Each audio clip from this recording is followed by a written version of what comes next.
Hear the word of the Lord. 1 Samuel chapter 15. Then Samuel said to Saul, Yahweh sent me to anoint you as king over his people, over Israel. So now obey the voice of the words of Yahweh. Thus says Yahweh of hosts, I will punish Amalek for what he did to Israel, how he set himself against him on the way while he was coming up from Egypt. Now go and strike Amalek, and devote to destruction all that he has, and do not spare him, but put to death both man and woman, infant and nursing baby, ox and sheep, camel and donkey. Then Saul summoned the people and numbered them in Telaim, 200,000 foot soldiers and 10,000 men of Judah. And Saul came to the city of Amalek and set an ambush in the valley. And Saul said to the Kenites, Go, depart. Go down from among the Amalekites, lest I destroy you with them. You showed loving kindness to all the sons of Israel when they came up from Egypt. So the Kenites departed from among the Amalekites. So Saul struck the Amalekites from Havilah as you go to Shur, which is east of Egypt. And he seized Agag, the king of the Amalekites, alive, and devoted to destruction all the people with the edge of the sword. But Saul and the people spared Agag and the best of the sheep, the oxen, the fatlings, the lambs, and all that was good, and they were not willing to devote them to destruction. But everything despised and worthless, that they utterly destroyed. Then the word of Yahweh came to Samuel, saying, I regret that I have made Saul king, for he has turned back from following me, and has not established my words. And Samuel became angry and cried out to Yahweh all night. Then Samuel rose early in the morning to meet Saul. And it was told to Samuel, saying, Saul came to Carmel, and behold, he set up a monument for himself, then turned and proceeded on down to Gilgal.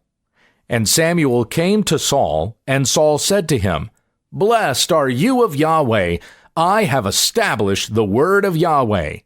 But Samuel said, What then is this sound of the sheep in my ears, and the sound of the oxen which I am hearing? And Saul said, They have brought them from the Amalekites, for the people spared the best of the sheep and oxen to sacrifice to Yahweh your God, but the rest we have devoted to destruction. Then Samuel said to Saul, Wait, and let me tell you what Yahweh spoke to me last night. And he said to him, Speak.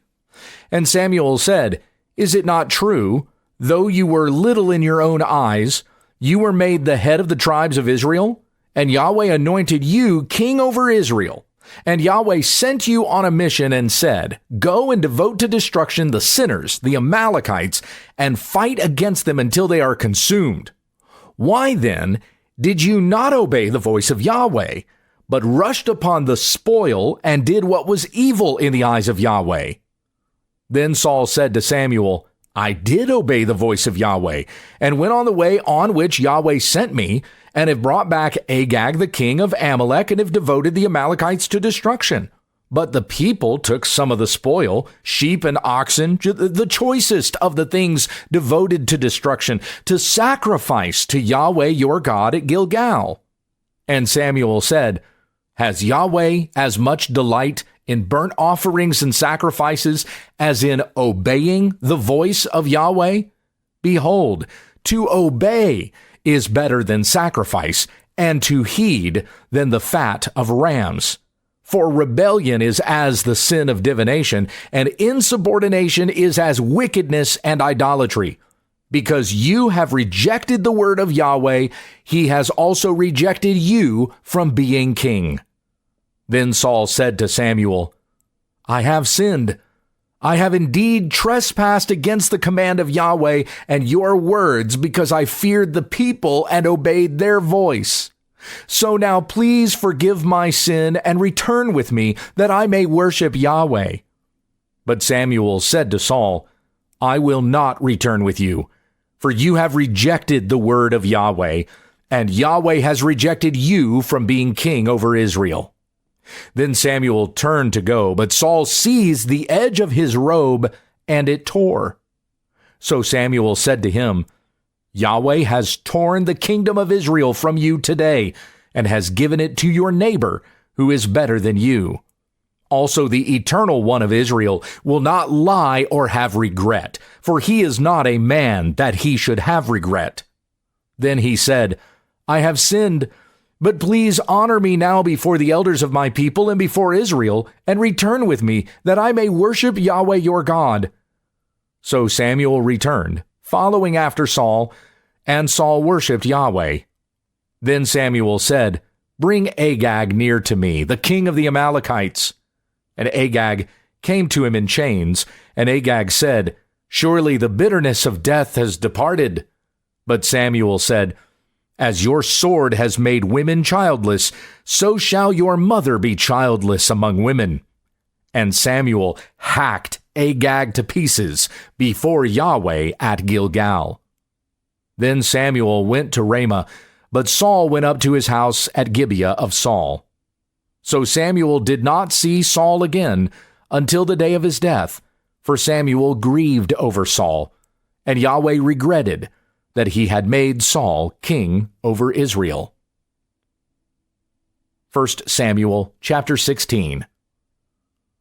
Then Yahweh said to Samuel, "How long will you be grieving over Saul? I have rejected him from being king over Israel. Fill your horn with oil and go. I will send you to Jesse the Bethlehemite, for I see among his sons a king for me." But Samuel said, "How can I go? Saul will hear of it and will kill me." Then Yahweh said, "Take a heifer with you and say, 'I have come to sacrifice to Yahweh.' And you shall invite Jesse to the sacrifice, and I will make you know what you shall do. And you shall anoint for me the one whom I say to you." So Samuel did what Yahweh said, and came to Bethlehem. And the elders of the city came trembling to meet him, and said, "Do you come in peace?" And he said, "In peace. I have come to sacrifice to Yahweh. Set yourselves apart as holy, and come with me to the sacrifice." He also set apart Jesse and his sons as holy, and invited them to the sacrifice. Now it happened, when they entered, he looked at Eliab, and thought, "Surely the anointed of God is before him." But Yahweh said to Samuel, "Do not look at his appearance, or at the height of his stature, because I have rejected him. For God sees not as man sees, for man looks at the outward appearance, but Yahweh looks at the heart." Then Jesse called Abinadab, and made him pass before Samuel. And he said, "Yahweh has not chosen this one either." Next Jesse made Shammah pass by, and he said, "Yahweh has not chosen this one either." Then Jesse made 7 of his sons pass before Samuel. But Samuel said to Jesse, "Yahweh has not chosen these." And Samuel said to Jesse, "Are these all the young men?" And he said, "There remains yet the youngest, and behold, he is shepherding the sheep." Then Samuel said to Jesse, "Send and bring him, for we will not turn around until he comes here." So he sent and brought him in. Now he was ruddy, with beautiful eyes and a handsome appearance. And Yahweh said, "Arise, anoint him, for this is he." Then Samuel took the horn of oil and anointed him in the midst of his brothers, and the Spirit of Yahweh came mightily upon David from that day forward. And Samuel arose and went to Ramah. Now the Spirit of Yahweh departed from Saul, and an evil spirit from Yahweh terrorized him. Saul's servants then said to him, "Behold now, an evil spirit from God is terrorizing you. Let our Lord now speak to your servants who are before you. Let them seek a man who is a skillful musician on the harp. And it shall be that when the evil spirit from God is on you, he shall play the harp with his hand, and you will be well." So Saul said to his servants, "Provide for me now a man who can play well, and bring him to me." Then one of the young men answered and said, "Behold, I have seen a son of Jesse the Bethlehemite, who is a skillful musician, a mighty man of valor, a warrior, one who is understanding in speech, and a man of fine form, and Yahweh is with him." So Saul sent messengers to Jesse and said, "Send me your son David, who is with the flock." And Jesse took a donkey, loaded with bread and a wineskin of wine and a young goat, and sent them to Saul by David his son. Then David came to Saul and stood before him. And Saul loved him greatly, and he became his armor-bearer. So Saul sent to Jesse, saying, "Let David now stand before me, for he has found favor in my sight." Thus it happened that whenever the evil spirit from God came to Saul, David would take the harp and play it with his hand, and Saul would be refreshed and be well, and the evil spirit would depart from him. 1 Samuel chapter 17. Now the Philistines gathered their camps for battle, and they were gathered at Soka, which belongs to Judah, and they camped between Soka and Azekah in Ephes-Dammim. But Saul and the men of Israel were gathered and camped in the valley of Elah, and arranged themselves for battle to meet the Philistines. Now the Philistines stood on the mountain on one side, while Israel stood on the mountain on the other side, with the valley between them.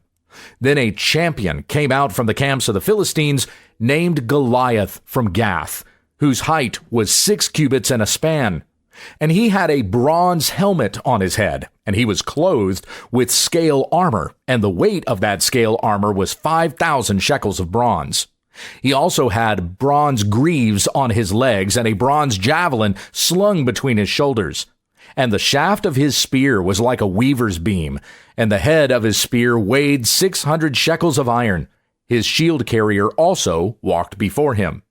And he stood and called out to the battle lines of Israel, and said to them, "Why do you come out to arrange yourselves for battle? Am I not the Philistine, and you slaves of Saul? Choose a man for yourselves, and let him come down to me. If he is able to fight with me and strike me down, then we will become your slaves. But if I prevail against him and strike him down, then you shall become our slaves and serve us."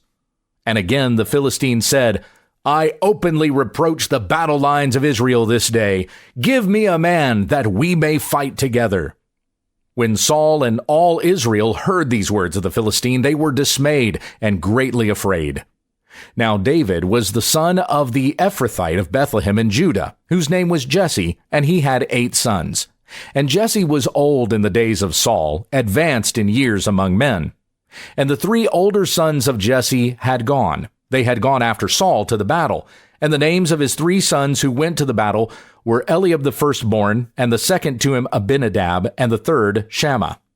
But David was the youngest. Now the 3 oldest had gone after Saul. But David went back and forth from Saul to shepherd his father's flock at Bethlehem. Then the Philistine approached morning and evening for 40 days and took his stand. Then Jesse said to David his son, "Take now for your brothers an ephah of this roasted grain and these 10 loaves, and run to the camp to your brothers. You shall also bring these 10 cuts of cheese to the commander of their 1,000, and look into the welfare of your brothers, and bring back a token from them. And Saul and they and all the men of Israel are in the valley of Elah, fighting with the Philistines." So David arose early in the morning and left the flock with a keeper, and carried the supplies, and went as Jesse had commanded him. And he came to the circle of the camp while the military force was going out in battle lines, shouting the war cry. And Israel and the Philistines arranged themselves in battle lines, battle line against battle line. Then David left his baggage in the care of the baggage keeper, and ran to the battle line, and entered in order to greet his brothers. As he was speaking with them, behold, the champion, the Philistine from Gath named Goliath, was coming up from the battle lines of the Philistines, and he spoke these same words, and David heard them. Now all the men of Israel saw the man, and they fled from him and were greatly afraid. And the men of Israel said, "Have you seen this man who is coming up? Surely he is coming up to reproach Israel. And it will be that the king will enrich the man who strikes him down with great riches, and will give him his daughter, and make his father's house free in Israel." Then David spoke to the men who were standing by him, saying, "What will be done for the man who strikes down this Philistine, and takes away the reproach from Israel? For who is this uncircumcised Philistine, that he should reproach the battle lines of the living God?" And the people spoke to him in accord with this word, saying, "Thus it will be done for the man who strikes him down." Then Eliab, his oldest brother, heard that he spoke to the men, and Eliab's anger burned against David, and he said, "Why have you come down? And with whom have you left those few sheep in the wilderness? I myself know your arrogance and the wickedness of your heart, for you have come down in order to see the battle." But David said, "What have I done now? Was it not just a word?" Then he turned away from him to another and said the same word, and the people responded to him with the same word as before. Then the words which David spoke were heard, and they told them to Saul, and he sent for him. And David said to Saul, "Let no man's heart fail on account of him. Your servant will go and fight with this Philistine." Then Saul said to David, "You are not able to go against this Philistine to fight with him, for you are but a youth, while he has been a warrior from his youth." But David said to Saul, "Your servant was shepherding his father's sheep, and a lion and a bear would come and take a lamb from the flock, and I would go out after it and strike it and rescue the lamb from its mouth. Then it rose up against me, and I would seize it by its beard and strike it down and put it to death. Your servant has struck down both the lion and the bear, and this uncircumcised Philistine will be like one of them, since he has reproached the battle lines of the living God." And David said, "Yahweh, who delivered me from the hand of the lion and from the hand of the bear, he will deliver me from the hand of this Philistine." And Saul said to David, "Go, and may Yahweh be with you." Then Saul clothed David with his robes, and put a bronze helmet on his head, and he clothed him with armor. And David girded his sword over his armor and tried to walk, for he had not tested them. So David said to Saul, "I cannot go with these, for I have not tested them." And David took them off. Then he took his stick in his hand, and chose for himself 5 smooth stones from the brook, and put them in the shepherd's bag which he had even in his pouch, and his sling was in his hand. And he approached the Philistine. Then the Philistine came on and drew near to David with the shield-bearer in front of him. And the Philistine looked and saw David, and he despised him, for he was but a youth and ruddy with a handsome appearance. And the Philistine said to David, "Am I a dog, that you come to me with sticks?" And the Philistine cursed David by his gods. The Philistine also said to David, "Come to me, and I will give your flesh to the birds of the sky and the beasts of the field." Then David said to the Philistine, "You come to me with a sword, a spear, and a javelin, but I come to you in the name of Yahweh of hosts, the God of the battle lines of Israel, whom you have reproached. This day Yahweh will deliver you up into my hands, and I will strike you down and remove your head from you. And I will give the dead bodies of the camp of the Philistines this day to the birds of the sky and the beasts of the earth, that all the earth may know that there is a God in Israel. And that all this assembly may know that Yahweh does not save by sword or by spear, for the battle is Yahweh's, and he will give you into our hands." Then it happened, when the Philistine rose and came and drew near to meet David, that David ran quickly toward the battle line to meet the Philistine. And David sent his hand down into his bag and took from it a stone and slung it and struck the Philistine on his forehead. And the stone sank into his forehead so that he fell on his face to the ground. Thus David prevailed over the Philistine with a sling and a stone, and he struck the Philistine and put him to death, but there was no sword in David's hand. Then David ran and stood over the Philistine and took his sword and drew it out of its sheath and put him to death and cut off his head with it. Then the Philistines saw that their champion was dead. So they fled. But the men of Israel and Judah arose and shouted and pursued the Philistines as far as the valley and to the gates of Ekron. And the slain Philistines lay, fallen along the way to Sha'araim, even to Gath and Ekron. Then the sons of Israel returned from hotly pursuing the Philistines and plundered their camps. And David took the Philistines' head and brought it to Jerusalem, but he put his weapons in his tent. Now when Saul saw David going out to meet the Philistine, he said to Abner, the commander of the army, "Abner, whose son is this young man?" And Abner said, "By your life, O king, I do not know."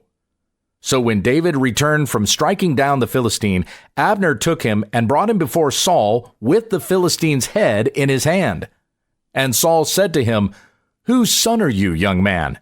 And David answered, "I am the son of your servant Jesse, the Bethlehemite."